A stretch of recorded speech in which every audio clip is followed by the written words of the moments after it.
Now let's go across the strip for which all of these people have been protesting in favor of. Israel's relentless airstrikes are forcing residents of northern Gaza city to seek refuge in the southern city of Rafah, with supplies running critically low due to a total blockade. The situation is reaching a breaking point since the surprise attack by Palestinian group Hamas on October 7th.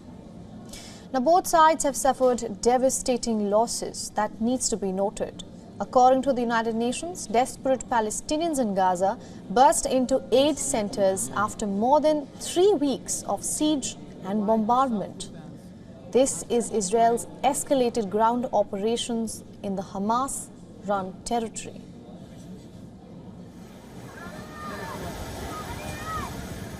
Food, water and medicine supplies are dwindling in Gaza. Displaced Palestinians in the central Gaza Strip are now forced to bathe in the sea and use seawater to wash their clothes amid fresh water and electricity shortages inside the Gaza Strip.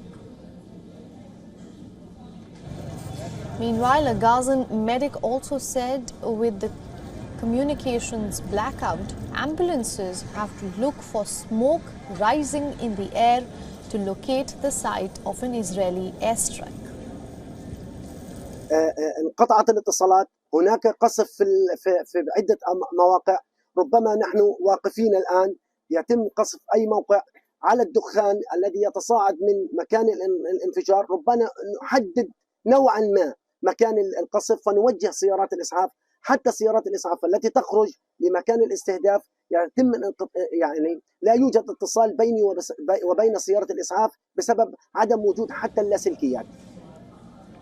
The continuous airstrikes that pounded Hamas targets displaced several families in Gaza.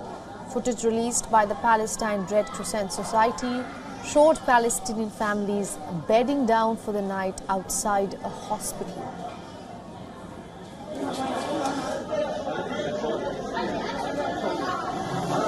Now, the PRCS said that it received warnings from Israeli authorities to immediately evacuate the Al-Quds hospital. Displaced Palestinians staying in tents in Gaza's Khan Yunis have also described dire conditions of living. People inside the camp said that they stayed in tents that get wet with rain and drip over them. Many even have to wait for hours to use the toilet and have very little access to food and water. أتمنى من الله يعني ربنا يحن علينا وتوقف هالحرب. تبهدلنا يعني تبهدلنا كثير، احنا مش حمل اللي بصير فينا. جد احنا مش حمل، يعني اللي بصير أكثر من طاقتنا، أكبر من طاقتنا. إجبال بتتحملوش، إجبال بتتحملش اللي احنا عايشينه. يعني أقول لك احنا وصلنا لمرحلة نقول يا ريت ضلينا غاد وقعت الضار علينا وموتنا وارتحنا. حياتنا عذاب عذاب عذاب، الحمام دور 3 ساعات تقعد عليه، الطفل زي هذا بقدر يصبر 3 ساعات يستنى دور حمام، بقدر يصبر على خبزة، أنا من امبارح فيش خبز عندي. The chief prosecutor of the International Criminal Court even visited the Rafah crossing point between Egypt and Gaza.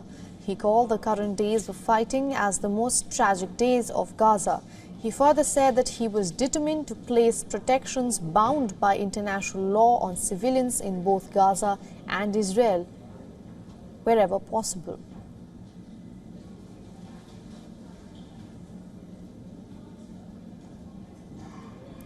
Now, to understand the ground situation in Gaza and also the distribution of aid, we spoke to Inas Hamda, the Public Information Officer of the UNRWA in Gaza. Hi, good morning, and excuse the delay, but again, internet connectivity is really poor, and also mobile lines sometimes do not work. Just to let you know, Gaza had been disconnected for entire 2 days. Internet connectivity and landlines and mobile lines had been restored just yesterday. So thank God we're still we can still send and talk to people from around the world. Now, this is Inas Hamdan, Public Information Officer in Gaza, UNRWA. Now, the situation in generally is catastrophic. Gaza is actually losing life gradually. We're talking about a very ugly war that we're witnessing. We're entering day 24 of this war. People are suffering more. The humanitarian circumstances are deteriorating in a way that nobody can imagine. Gaza has 2.3 million people living in, I mean the Gaza Strip from north to south. Reports are talking about 1 million people who are displaced now because of this conflict. For UNRWA, we are talking about more than 600,000 displaced people who are taking shelter in UNRWA installations. Those installations are already schools, but UNRWA had prepared some of these to be designated emergency shelters in times of emergencies like this one. Now, what is different this time from other emergencies that we had been through is that this is a large-scale war. We are having lots and lots of people who are leaving their houses, coming to UNRWA shelter. The number I just mentioned is a big, big number compared to the population of the Gaza Strip. Now, the UNRWA shelters are overcrowded. We're talking about 70% in one classroom. I mean, this is a big number when we talk about, a classroom that has 70% in it. This is unbearable. Now, for other challenges that we're facing at UNRWA is basically lack of fuel. Now, yes, we started to have some humanitarian aid coming into Gaza a couple of days ago, but again, those trucks of humanitarian aids did not include fuel. They included a few medical supplies, food, clean water, but again, what got into Gaza is very, very few. It's like a drop in the ocean. We need even more. We need the humanitarian aid to be entering Gaza in a regular, sustained way, in a way that can be enough for all the refugees and the displaced people inside our shelters, so that our staff can extend the needed humanitarian support to all those people. Again, no fuel so far, and without fuel, UNRWA cannot actually operate its desalination plants to generate or to provide clean water.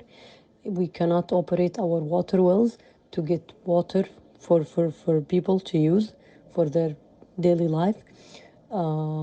We cannot move our trucks, our vehicles.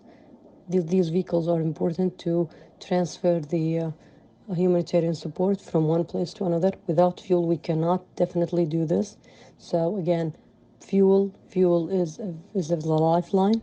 It should get into Gaza immediately, so that UNRWA teams can continue extending support to all Palestine refugees living in Gaza, and more particularly those who are taking shelters inside UNRWA schools. Those people have been displaced. Most of them have lost loved ones. They're already terrified. They're already suffering. They need support immediately.